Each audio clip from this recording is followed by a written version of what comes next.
বেলুড় মোড় থেকে দক্ষিণেশ্বরের দিকে লঞ্চে চলেছি।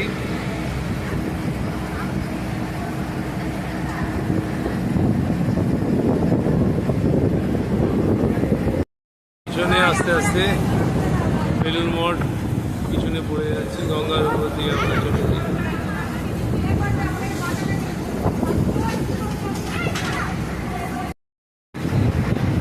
আস্তে আস্তে বালির ব্রিজ আরো স্পষ্ট হচ্ছে।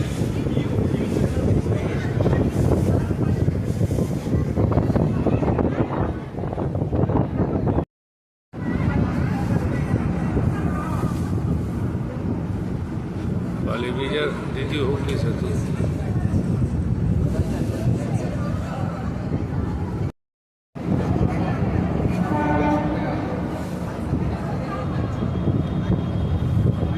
লঞ্চ আস্তে আস্তে বালি ব্রিজের তলা পার করে দূরে যেটি দেখা যাচ্ছে, যেটি